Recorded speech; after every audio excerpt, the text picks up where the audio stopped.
Hello everyone and welcome to Rad Chat, founded by me, Jo McNamara. And me, Namanjot Anderson. Rad Chat is a forward-thinking global knowledge hub where healthcare professionals can advance their expertise in therapeutic radiography and oncology. Unlike traditional academic resources, we blend real-world experience, expert insights, best practice and patient perspectives. We make advanced knowledge engaging and accessible, supporting continuous learning and professional development without compromising patient care or your personal time, by providing insights into both technical skills and career development, helping you to progress confidently in your field and shape your professional future. Just to let you know, our episodes may contain sensitive and difficult topics that you might find distressing or triggering. Please consider checking out another episode. For anyone who thought, what is she doing? She looks very frail coming up those stairs. I'm literally the worst advert for skiing. So on New Year's Eve, I was at Après. I wasn't on my snowboard, but I saw an amazing looking dog that definitely needed a stroke. So I bent down to stroke the dog, and now, because I'm a bit older, I rolled my ankle, broke my fibula and tibia, and also my ankle. So that's why I'm tentatively walking around, so I apologise. But I'm fine. But if anyone wants to help me get down the stairs, I'd very much appreciate it. I'll introduce myself to get started. My name is Jo McNamara. I am an RTT, or a therapeutic radiographer, as we call them in the UK. And I've been qualified for too long now. I actually have one of my very early students, James, in the audience, and every time he says how long he's been qualified, it makes me feel very old indeed. But I do work... don't ask him how long he's been qualified, please. So I work as a senior lecturer at Sheffield Hallam University, and we educate about 32% of all therapeutic radiographers in the UK, which I have a huge passion and privilege about, to be able to kind of influence patients' lives, but through the education and development of RTTs. My name's Naman, my pronouns are he, him. I am a specialist radiographer in late effects, so setting up a new head and neck cancer late effects clinic, and then I work as a clinical advisor, and yeah, half of my face is also everywhere at the minute. Hopefully you've all got a pin badge as well. I'll let Jo talk about how much they cost. Yeah, we don't make it. Everyone always thinks Rad Chat makes loads of money. We make no money. No one in radiotherapy makes any money. But I hope you appreciate your 70p badge. But what is Rad Chat? If you don't know what it is, where have you been for about 5 years? We did some calculations. We've always been saying we're in the top 1% of podcasts worldwide, but actually now we are in the top 0.1% of podcasts worldwide. Even about celebrities, I always find that really strange. But yeah, they get paid a lot. We release an episode a week, so there's over 500 separate episodes, formalised episodes, and then we also do things like this, live podcasting. So if you do talk, just to be aware, you may feature on the podcast. So we'll hand over to Raul. Okay, thank you. So everything I say will be recorded, right? Absolutely. So I'm Raul. I'm one of the RTTs in the UMC Utrecht. I've been with the start from the Unity, from the MR-Linac. So I've a lot of experience with the MR-Linac, and we just started also with the Evo. So I don't know much about it, but I can try to help some people with it as well. Brilliant. Hi everyone, I'm Margarida. I'm a Portuguese RTT based in Belgium, Brussels. I ended my studies quite recently. In 2022, I came to Brussels in the beginning of 2023, and I integrated the first group of RTTs to be trained in our Unity system. And right now I'm the lead RTT in EVO as well. So we just started, and like Raul said, I hope I can give you some insights if you need in EVO as well, and that's it. A huge achievement, I have to say, for an RTT to be 25 and leading a team. So I think that in itself definitely deserves Absolutely. Thank you so much. Thank you. I'm Sonia. I'm from Uppsala. I work at Akademiska Hospital here in Sweden. We have one MR-Linac here in Sweden, and that's the only one. I've been there for like 1.5 to 2 years. I've been at the department 4 years, and I think it's very exciting, and we make developments every day there. Brilliant. So we're hugely privileged to have such an amazing, esteemed guests on the panel to talk about their experiences. In terms of kind of how we're running this evening, it should be a chat. It should be nice, informal. We're in a psychologically safe space because we're all RTTs, we get it.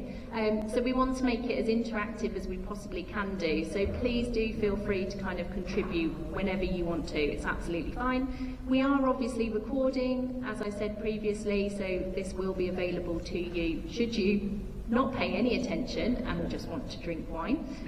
You on your journeys home can indeed listen to it again. But it will be a great opportunity if you can engage. You have an Elekta representative on each of your tables. Can you all give us a wave, please? Amazing. So they will be there to help and support you and drive the discussion and hopefully help you to complete some of the activities that we've got lined up for you today. You'll see in the centre of your table you have some amazing postcards. We are in a post office. And so hopefully you brought your own stamps though. They're really expensive now, stamps.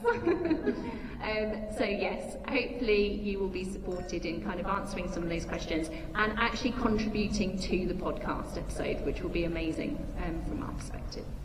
So we're going to kick it off. As we always do, for anyone who's listened to a Rad Chat episode, with a little bit about kind of what enticed people to get into the role of an RTT. So, do you want to start?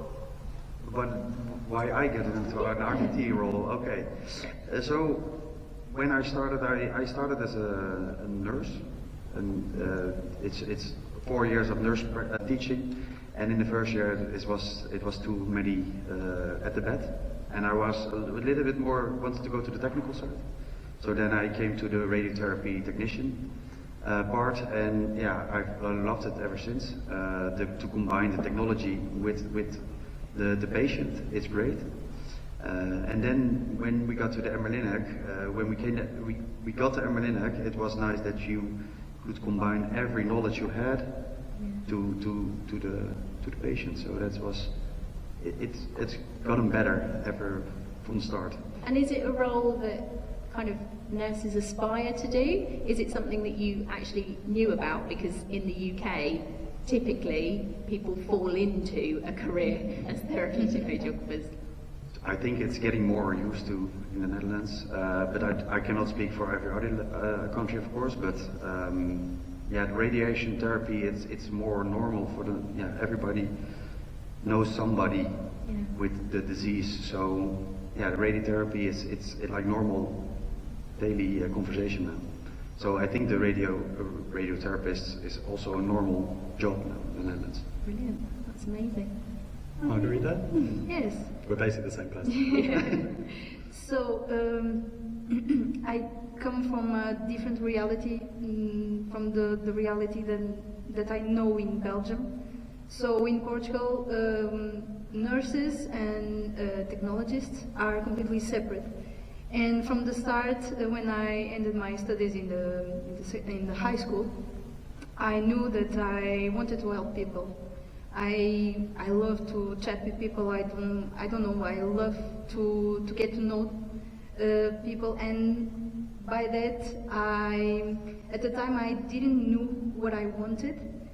I knew that medicine was not for me. I think I knew that I didn't want to follow law school or something like that. So I don't know. I think it was my mother that talked about radiotherapy because I don't remember why. And I googled it, and I found a university in Porto, in the northern part of Portugal. And it was the best choice I've made, I think, because, like Rolf said, I think it combines the role as an RTT. It combines technology with patient care. You get to get involved in the lives of people, and for me, what I really enjoyed by that is that I I always take a little bit from someone else that cross paths with me, and I get to learn a little bit more of life, and I got a lot of insights from my own life as well. So I think it's a really valuable profession, and unfortunately I don't think that are many people knowing about it. So yeah, Need to shout about it more. yeah, I think so. Sonia? Can you take the question one more Of time? course. So what made you want to be a radiation therapist? Technology, and working with human beings to help people. Because in the hospital, if you're a nurse or a radiographer, you can take care of people, but with an RTT, you can actually help people.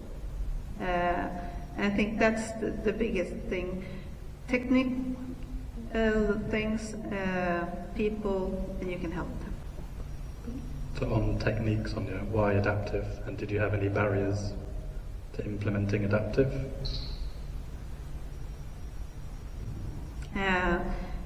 We have many challenges, like the time-consuming workflows. We had lack of experience in the beginning, and we had technical issues and system instability. But we addressed these by continuous training and learning by doing, working with the same patient case to build confidence, close and clear communication with oncologists and physicists to come over these barriers. Raoul, what about you? Have you had any challenges? What have you had to overcome to kind of get it implemented? To an RTT only workflow. Yeah. I think the main thing you have to overcome is to get the trust from the radiation oncologist and the physicist. You make that sound easy. How have you actually managed that? Because I would suggest Just look that- good. Just look good. No, That's me out then. So what are we going to do? Showing numbers, maybe.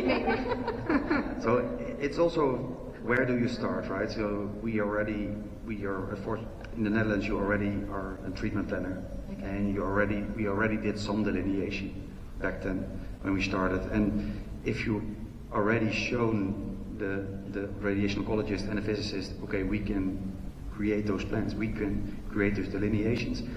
It's much more easy for them to go to an online workflow and say, okay, you already know this. Yeah. So what am I doing here?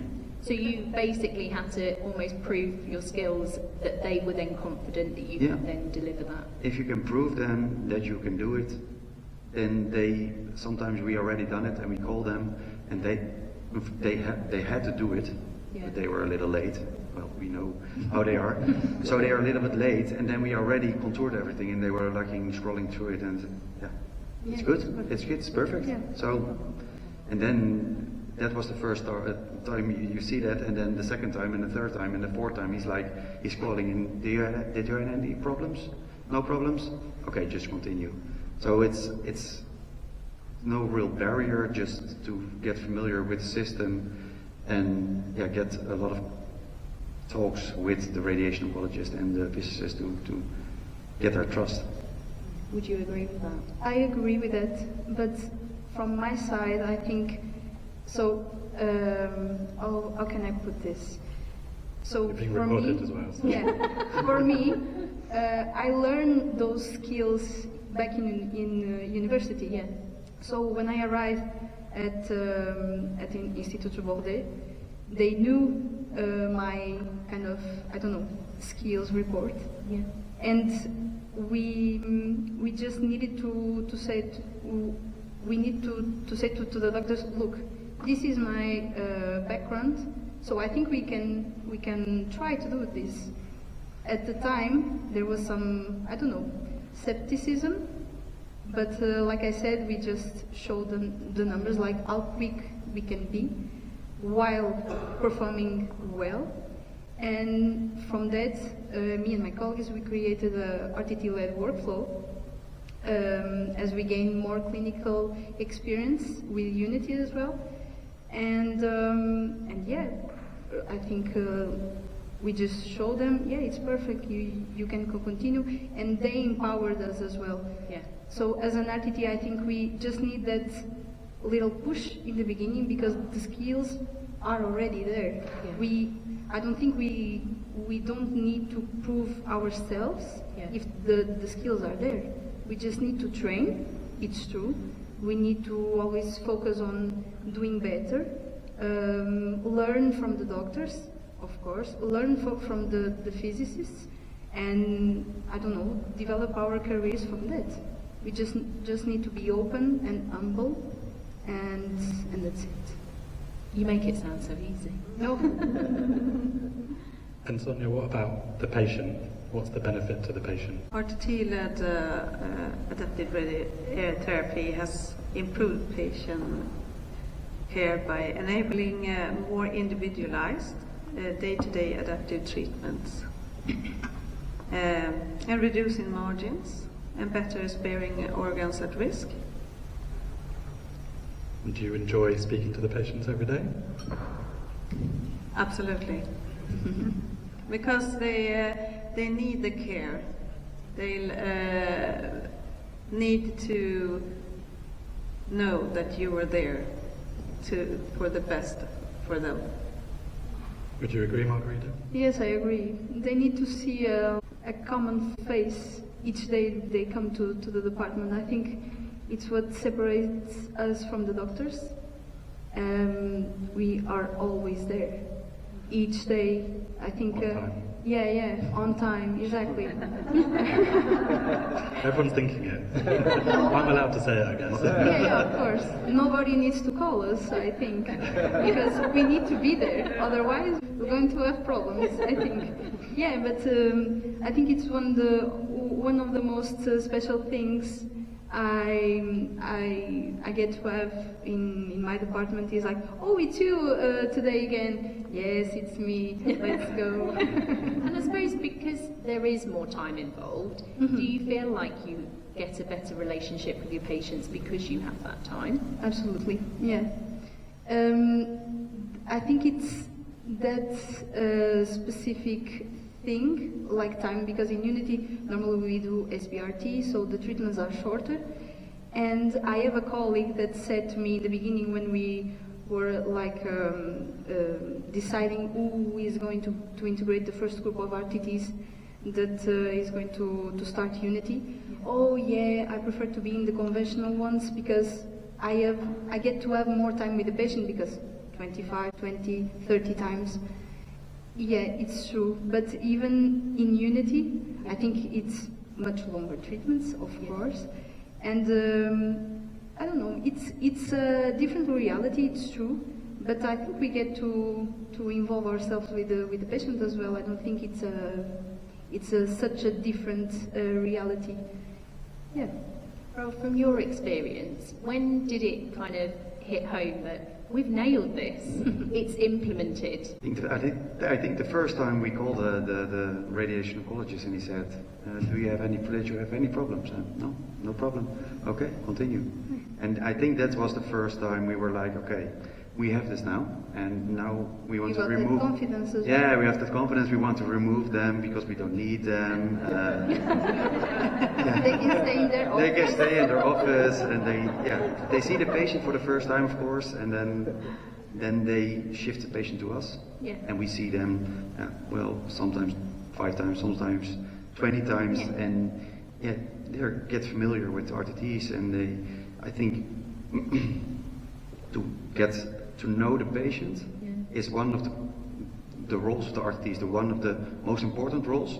But if you also can do the entire treatment, then there's no radiation oncology. Yeah, it's the core of our profession as well. The core, It's the patient relation. Yeah. So. It's why a lot of people go into the role, isn't it? So to be able to actually have the opportunity to build those relationships. Yeah. And sometimes people ask, oh, how can you do it? Be all the time at the hospital treating patients with cancer. And I always say, someone got to do it. Yeah. So it might be me, I don't know, and my colleagues. And we three are very different. You are in Utrecht. You do it all the time. You started. No, I started in the conventional machines. Yeah. And I don't know. I was in my department. But for how long do they have had it in MR-Linac, the adaptive? 1 year, I would say 1 year and some months. They already treated some patients, but our physicist and our lead doctor at Unity, they was a bit tired to be alone, and they needed us. So they waited for all the RTTs to arrive, because it was a difficult time in our department. So they waited for the first wave of RTTs to come, Yeah. and from then we started rebuilding the department. So. Do you think there's been a lot of new opportunities since this has come through? Oh yes, absolutely. We have a lot of opportunities. Increased responsibility and professional development. Greater involvement in the clinical decision making. Do you like that autonomy, so being able to make those decisions? Yes. It's a lot of power, isn't it, though?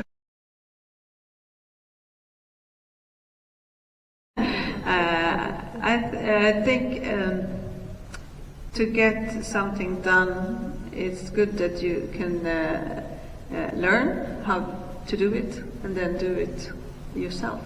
I think at the RTTs you're not taught always to be that confident in being able to do things autonomously, because you do look to, if there's a problem, we have to call the oncologist. I think we're obviously quite lucky in the UK. We have enhanced, advanced consultant practice, but that isn't always the same everywhere.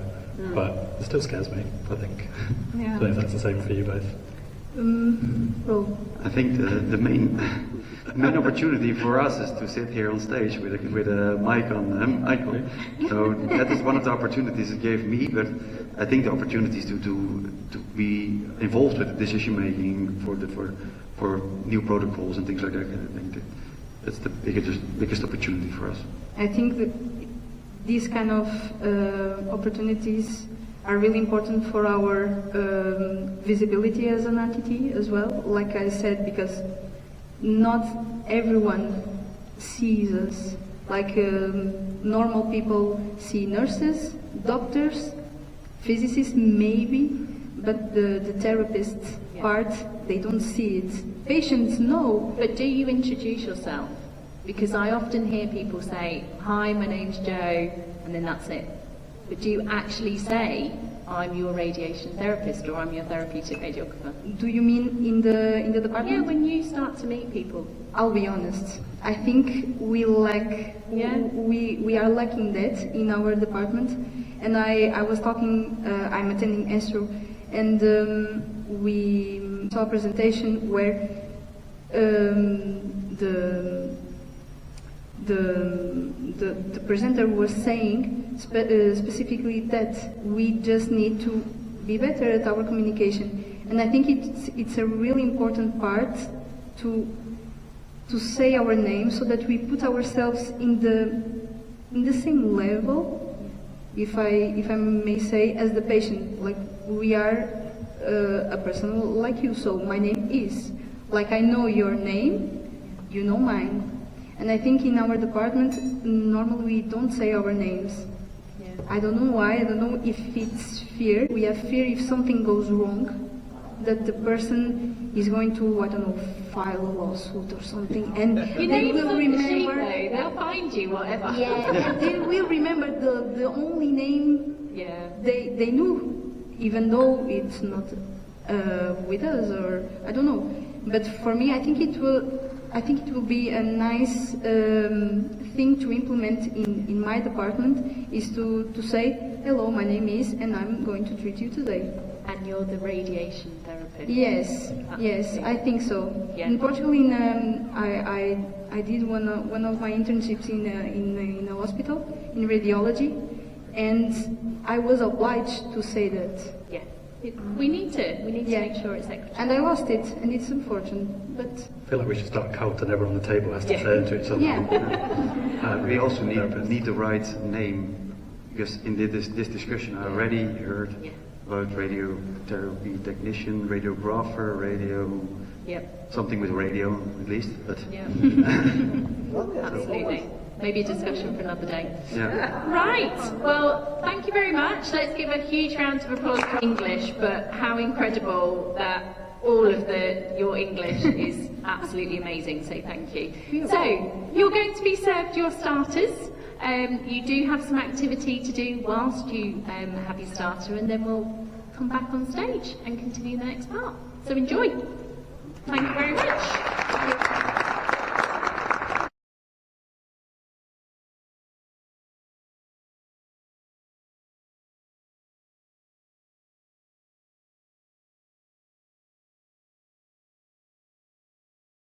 Do you turn these off? It's turned off, right? Yeah.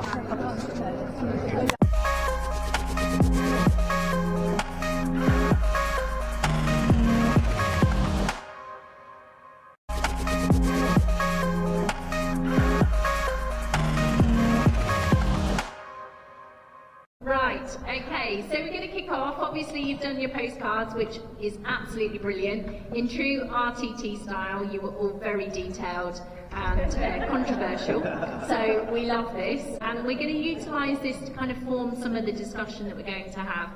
We have got a roaming mic which Jen is going to move around with, so if anyone wanted to kind of get involved, maybe share what they actually meant by maybe some of the discussions on the postcard, please do feel free to get involved. It'd be good to kind of have your contributions as well. So, obviously identifying barriers, so implementing the RTT-led adaptive workflows. So this table talked about the lack of standard workflows.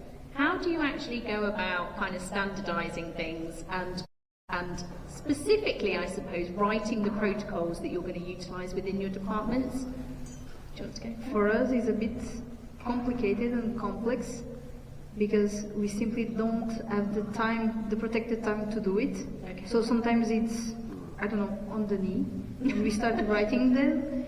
But we try to do those to protect ourselves as well. And I think it's lacking a bit of guidance, I think.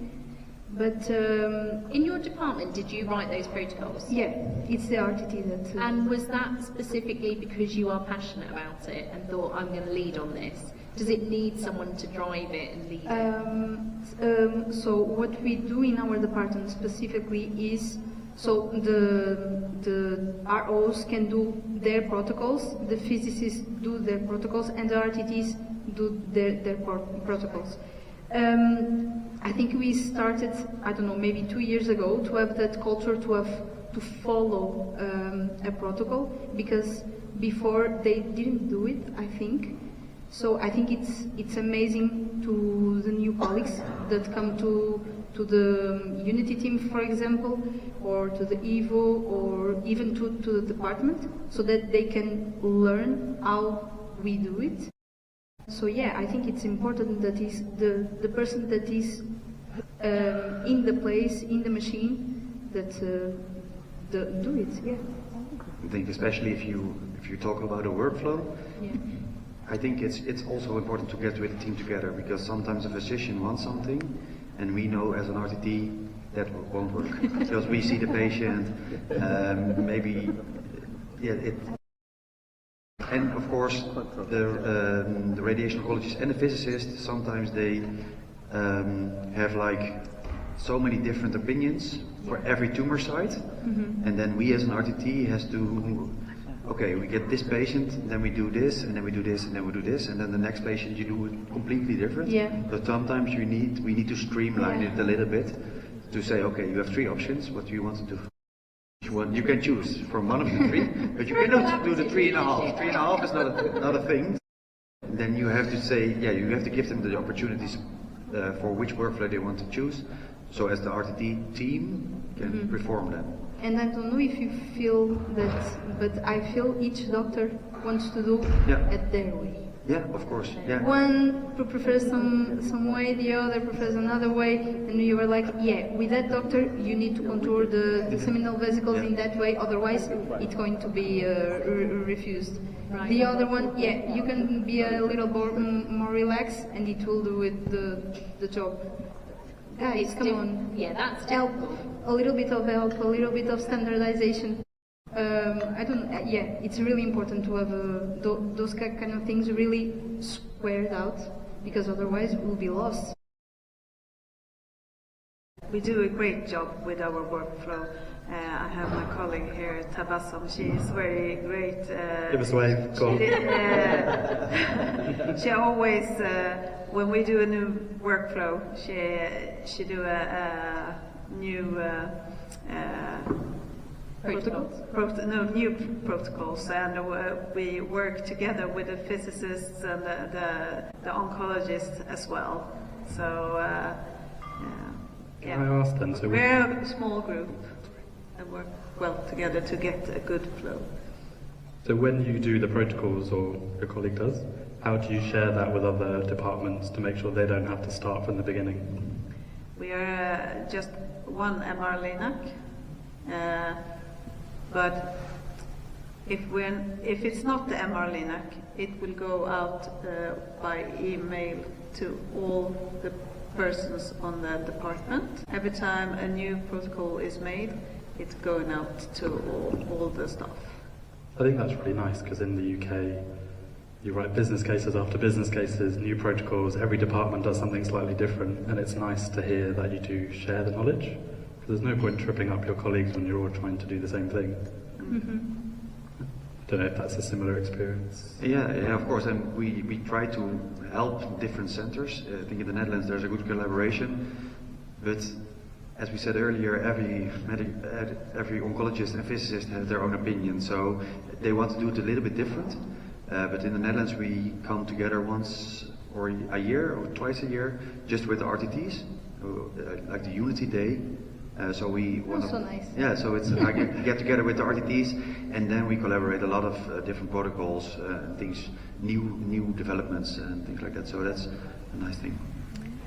We have a weekly meeting with the oncologists and the physicists and the RTTs, and we go through our checklist to see if there is something we need to change, and we discuss it. We have it as well. So a lot of people talked about education. Joe was very happy.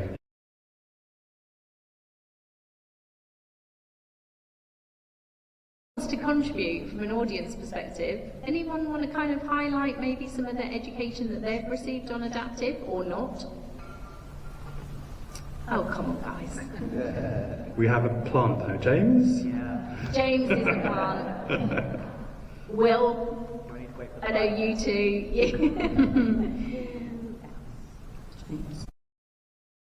So I think for me it was getting the education right from the beginning. So if we talk about like MR adaptive workflows, we're not really taught about MR from the beginning. But certainly the many years ago I was at uni. Thanks, James. Anytime. You don't get taught about like MR safety, like you don't get taught about the different types of treatment plans, all the things that you would need to inform your decisions in an adaptive workflow. I think education has definitely changed since you qualified, James, and we absolutely now do cover everything that you said, and I think it's good that we are producing radiographers for the future, but I do think it takes RTTs to feed back to higher education institutes to actually ensure that the curriculum is delivering what you think you're going to need. And I think that's what's difficult, is the fact that there is lots of inequity in terms of the types of techniques, the types of equipment that departments have, and it's trying to make sure that you are developing a workforce that is fit for purpose, but also preempting technology and software that potentially is going to come and change and revolutionise things. So is it about what postgraduate education do we provide and support, or how can we develop in-house training? And that might come from you as RTTs. So if, I don't know about you guys, do you have training within your departments? Peer-to-peer, mainly peer-to-peer, I would say. We do ESTRO courses, of course, but the majority of the training that we provide, I provided to my fellow colleagues. The second group that came to Unity, it's peer-to-peer, it's experience. You do like that because that doctor wants like that. You do like that because it's easy. We explain how Monaco works. I don't know. We try to cover everything, but between us. Yeah. And that's why I felt so tired at the time. It was really, right now I see my new colleagues, and it's really good to see them evolving. And sometimes I go to Unity, I check Unity, and I see my newest one already contouring. It's really, oh, okay, she's getting there. So it's very rewarding. He's 25. It's pretty special, isn't it? What about you? Do you do any Yeah, training in your departments? We try to do it a little bit similar like the Combi Minute. You go to you start at the Combi Minute. You learn about how to match a combi, how to position a patient, things like that, and we try to do that the same with the Unity. Of course, we have a lot of experience in the Unity, so that's a large profit for us. So we can, if somebody is coming, a new RTT, most of the time they already have some treatment planning experience, some delineation experience. They come to the Unity, and we just take them along with the workflow. Yeah, just learn on the job, like most of the RTTs learn a lot. That can be scary though, can't it? I don't know, would you agree with me that learning peer-to-peer can sometimes be challenging? Just from a time perspective, I think. Oh yeah. Jen, we've got some eager people to talk. Yes, so one of the worries that was Stay eager, we're coming to you. on this table was that the dosimetry part of the online adaptive workflow and recontouring is the most scary piece. And one of the ideas was that if we encourage rotation through departments more, so we're knowledge sharing between the sort of sub-disciplines within the departments, that your dosimetrists and your simulation radiographers and your treatment radiographers are cross-pollinating their knowledge a bit more to supplement formal training. I think if you rotate too much, then you don't get the right experience level. So you have to get a bias first. So first you have to get maybe a year of experience on the Unity before you can rotate on the department and the symmetry and things like that. So of course I think a little bit of rotation and different RTTs with different experience to get together on the machine, that's the great part. But they have to get the experience themselves before they can teach others, because they need to teach the RTTs the right stuff. Mm-hmm. So the peer-to-peer, if like somebody from 25 years old wanted to teach me about the Unity, I have some questions first. So that's Fair enough. Yeah, what happens if she's better than you? could be. Yeah, she has to. How much time do you take to contour a rectum? It's too hard to say it as well, so. I only do the dosimetry. AI. Even just putting, you need to be really mindful, that you are teaching other people, because if people pick up bad habits and then they teach other people, you get bad habits. Also, I think some of the education actually needs to come between disciplines. Mm-hmm. In Australia, our context is quite different. We do planning, treatment and simulation, all of the steps. So when we went to implement the MR-Linac, we had lots of challenges because our team wanted to bring it in the same way it had been brought in the UK with physics, taking on the dosimetry aspect. No, this is our scope, this is our area. So I think some of that education needs to be collaborative and multidisciplinary around what's important, what's necessarily needed, contouring under pressure with 4 different people looking at you, being like, you should change this or you should do that. Yeah. Please comment when it's done. It's like when you're trying to put your password in and someone's watching. Yeah. But it's literally, or we do a lot of stuff with online review with our consultants, and they just move the mouse while you're trying to do something. Oh my God.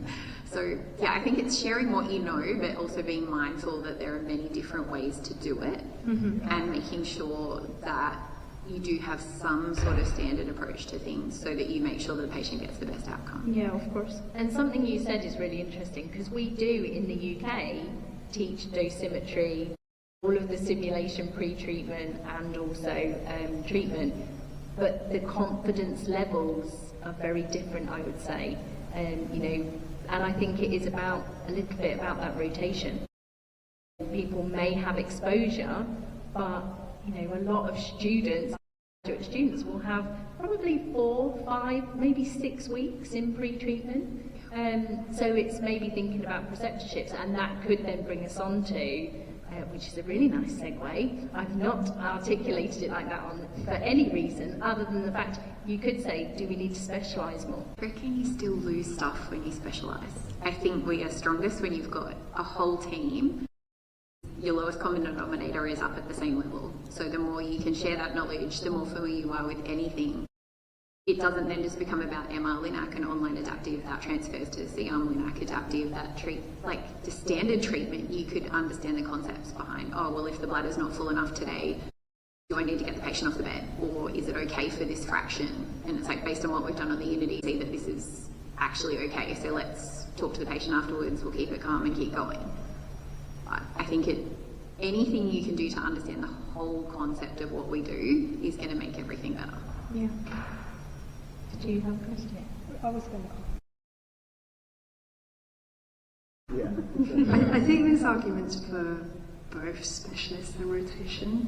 I work in protons, and we work in London and Manchester. In London we have a rotational workforce, so all our junior staff rotate between photons and protons. But in Manchester they have a static workforce, and I can see pros and cons. In London, the issues that we have is that we don't have the expertise. As soon as we train people up, they then go to photons, and then they have to do that, and then they come back, and it's kind of a lot of training. But then if you have a static workforce, are you de-skilling your radiographers? So if they move somewhere else, they're not able to pick up what they need to do. You get comfortable, I think. In our department, we rotate all the time. We're actually arguing for a mix, so you have part static and part rotational, so you do get your experts. Okay. Which kind of fits, doesn't it? If you think about other specialties like pre-treatment or rad review and things like that, you'd have maybe some static members and then other members that rotate through. I think it's very good to rotate, because I'm more alert, and I think I learn more, I see more. That's my thought about it. Do you think it's also less boredom if you get to rotate? Or it's very I'm that person that loves to learn new things. So now I'm also doing an MR course on the university, 7.5 point. So and working full time. So and evolving the MR Linac workflow together with my colleagues, and we have also other things that I do outside. We'll get onto that. So I'm into take on more things in my work. Sounds like you get bored and you do want to do loads of stuff. We know this very well, don't we, Joe? I think it's fun. So one of the other things that came up was around responsibility. I think most tables commented on, the fact that it was a lot of responsibility. How do you cope with it?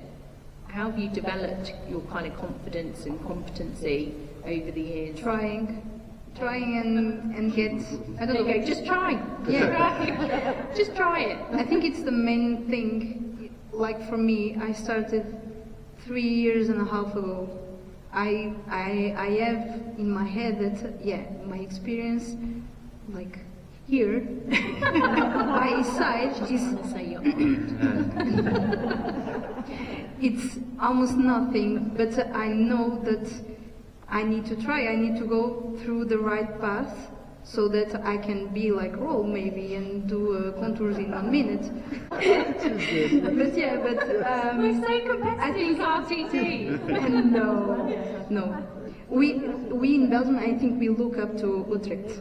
So for us, they are the thing. They do everything good. They have a massive team. So we look up to a department like that. And so in terms of having that heavy thing on our shoulders, yeah, I check everything 2-3 times before I do it, or try to. Sometimes I'm more tired and maybe I get the reflex that, yeah, wait Margarida, today you're tired, take your time. We are not in a rush. Yeah, it's good that the patient is out of the table in 20 or 30 minutes, but take your time, you're tired. But I think it's okay, and I think we should say that it's okay if someone doesn't have the, I don't know, the thing to do, yeah, I'm going to try. People are different, and it's okay. Well, anything that you would add to that in your very long experience? So if you look up to Utrecht, of course, we have the Emmerlinig for a long time. But we also started with falling down and getting up again and trying new things. Oh, that worked, that didn't work. That's also a little bit of experience we gain, and that's how we got our workflows up. But also the responsibilities, the shift of responsibility from the radiation oncologist to the RTTs was also not in one day. Of course. With the RTT only workflow, it's not like we started with the RTT only workflow. We started with a big team, and like us. And I learned a us lot RTT, from the ROs, I learned a lot of... Yeah, of course, you learn a lot of them, yeah. We have a doubt, oh, I need to talk to you, I have this and this issue, can you explain again to me? And they are always open, and I think the thing that we talked a lot, adaptive radiotherapy, it's multidisciplinary team. Yeah. We need to work with each other, we need to learn from each other, and if it's not sufficient, maybe we can go and look outside. ESTRO, courses, university, I don't know. Well, all of these guys will come to you. Right, okay, so we are now going to move on to our main course, and we'll be back. Thank you very much.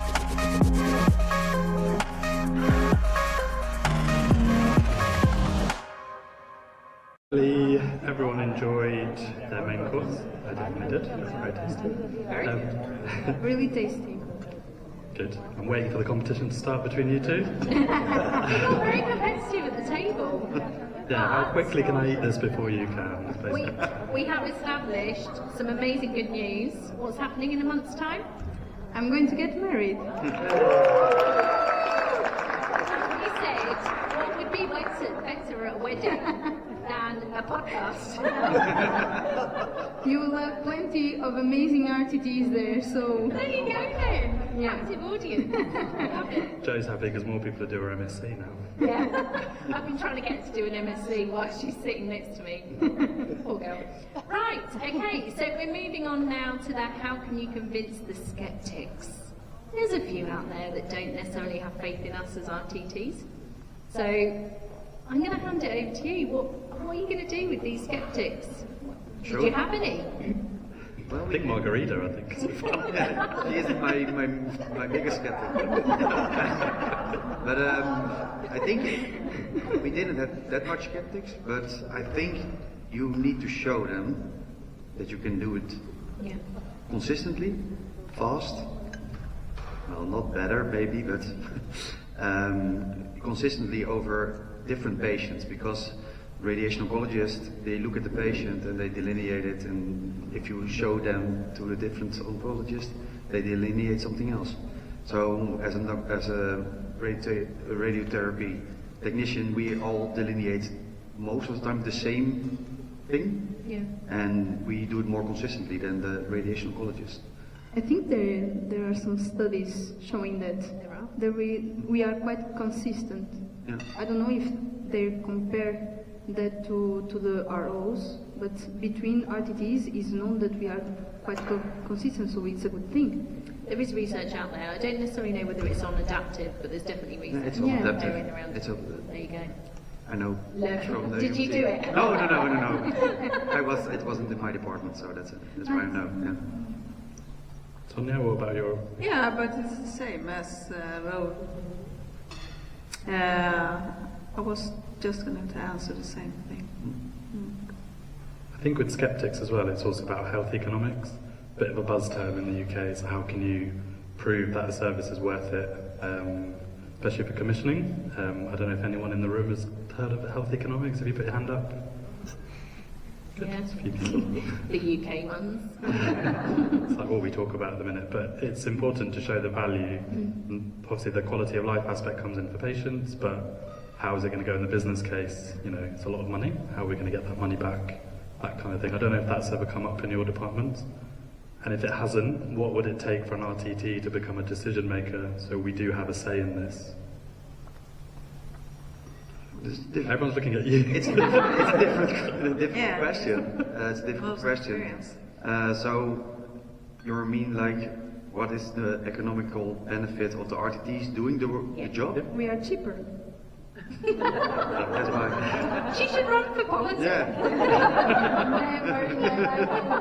That's what they all say as well. I'm just honest, you guys.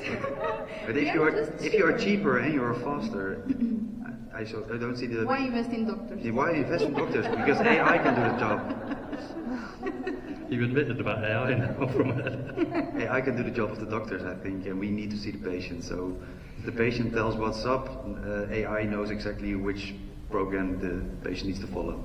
So we don't need the doctors or the...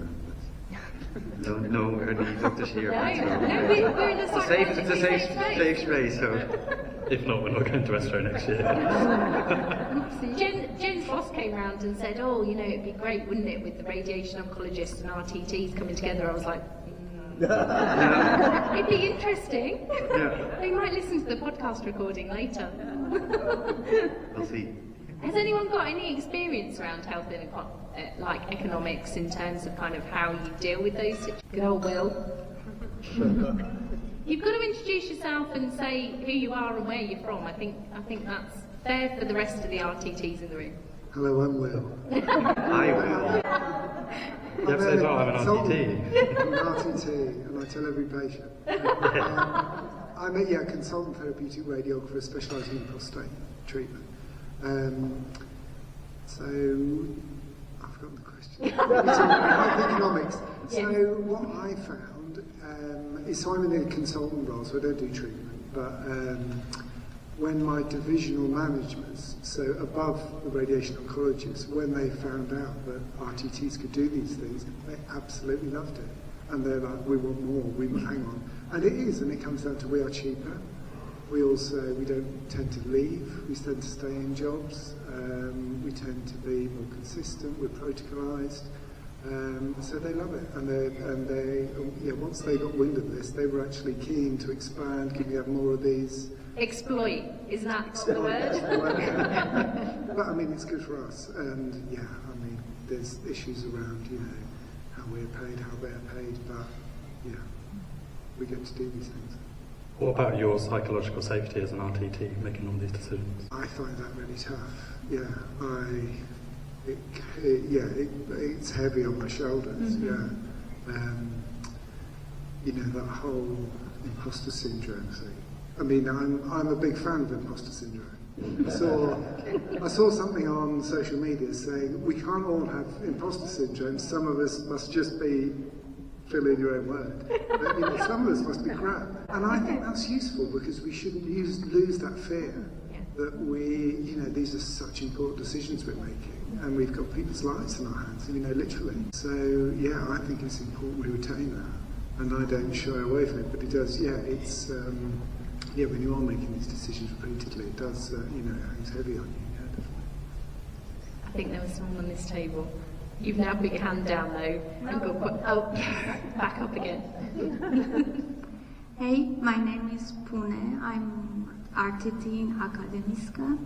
I want to say that yes, we are the cheaper staff, but I think in the if we just see from the line perspective, if in another 10 years we just taking more tasks, more and more, and would decrease our job satisfaction, and so in the long term we are not anymore the cheapest staff.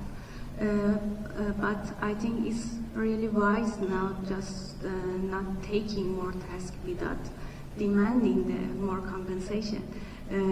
Yes, we are cheaper than radio-oncologists and physicists, but we can have the level of competence in our RTT groups, those who can do the adaptive, those who are specialized in something, and with more compensation. So we just both increase our competence and our level of job and our we need compensation for those tasks that we do now. Really good comment. I completely agree. Yeah. But wouldn't it be justified to ask that compensation? I think it will. I don't know. Do you two ask for it? No. Have you got? But why? I don't know. I don't have the courage to do that. But I suppose this. I will come by. I will come by. I will ask you. Sure. Yeah, of course. Thank you. You two need to work together. We run a department. They won't know what's hit them. RTTs in Utrecht, when we started on the MR-Linac, we started adaptive radiotherapy.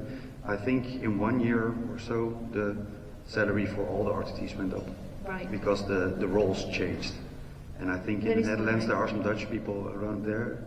I think in the whole Netherlands the salary went a little bit up after the adaptation. They're closed. Adaptive radiotherapy. No, with them. With us. Not with them, but with us. Oh, okay. And I think they would follow a little bit. But so I think adaptive radiotherapy is more tasks, and there should be a bigger reward for that. But sometimes it's difficult. It's really difficult. You want to be the cheaper staff, or you need to be the cheaper staff, but you get more roles. But you also want roles, yeah. Yeah. Sonia, what about you? Have you broached the subject of compensation? When in our department it is like this. When I do more, I get more. Oh, financially. Yes. Oh. That was like a mic drop moment. Yeah. That is celebrated. I'll be doing everything. We would be millionaires. Thing is, though, in different healthcare systems, it just doesn't work like that. It really depends where you work. It's unfortunate, but it's true. But we have also a roof. Yeah. A ceiling to pay bracket.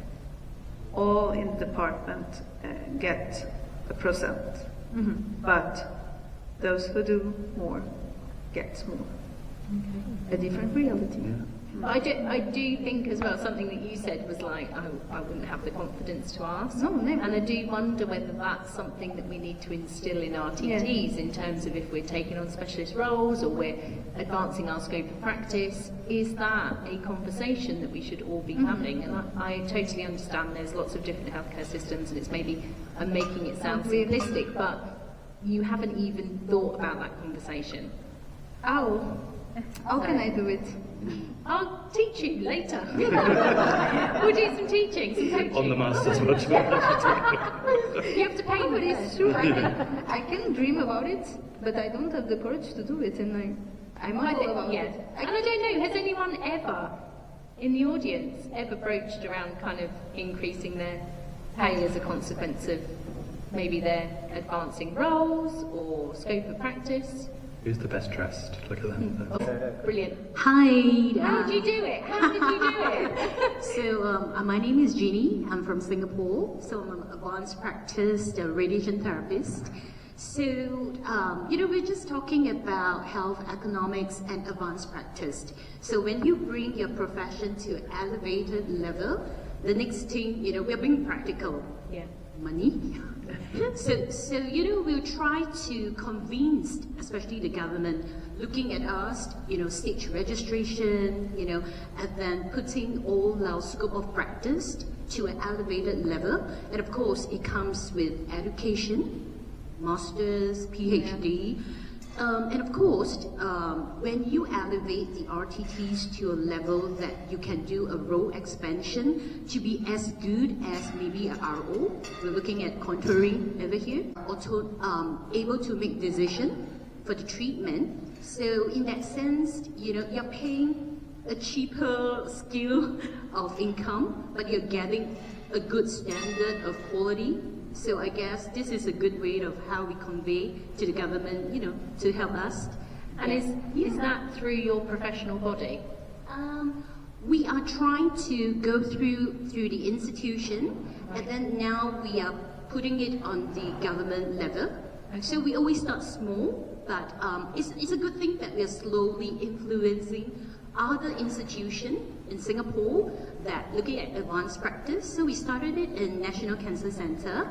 So we are slowly pushing it to like other Asian countries like Hong Kong, show them that, this is really good, and it really moved our profession to a good platform. Yeah, to showcase. And would you guys be considered advanced practitioners in your departments?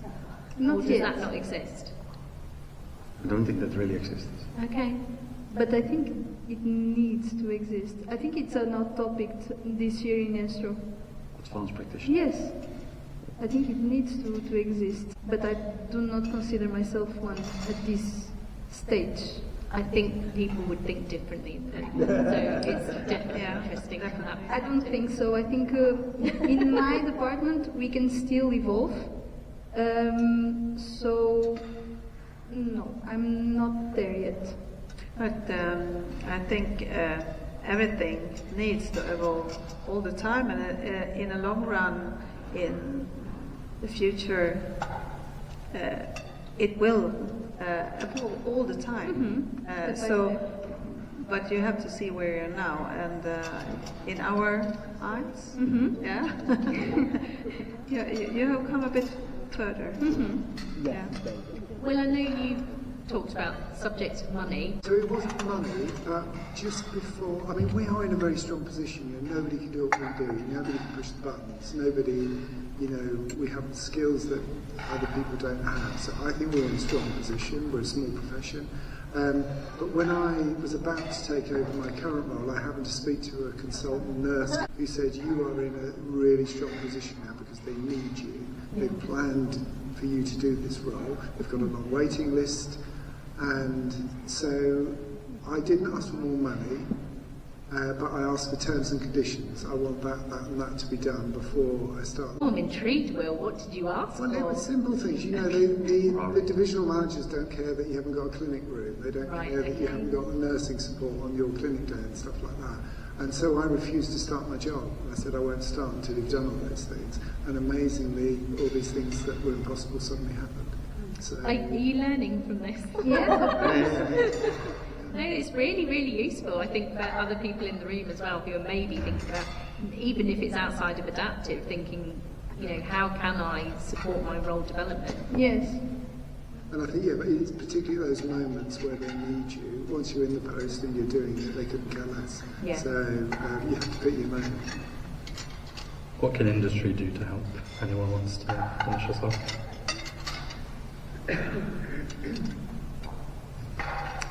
Go, James.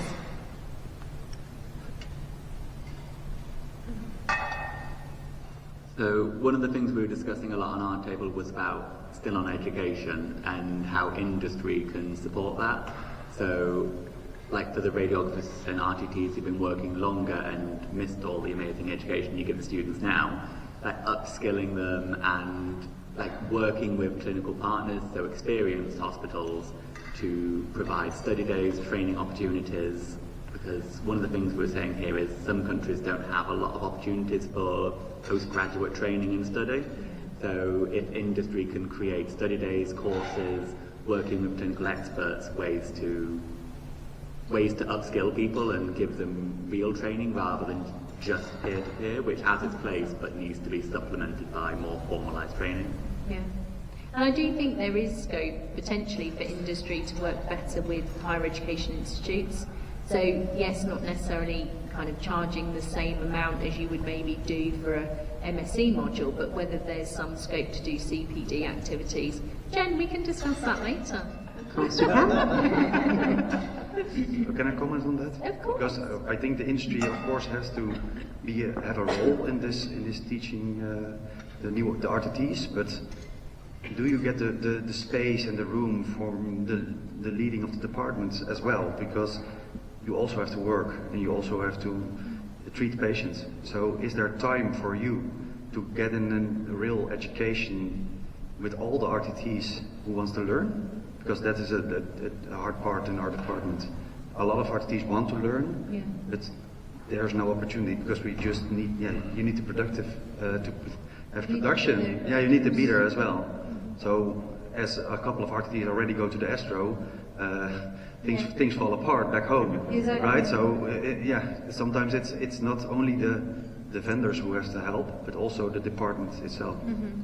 Can I comment on behalf of a vendor? Yeah. Just to say that when we introduce new technology, we feel that, certainly in Elekta, we have a responsibility to try and educate you guys. We can't just roll it out and just expect you to pick it up. So it is a key proponent of when we create a product is how we then get it to you guys so that you can utilise it.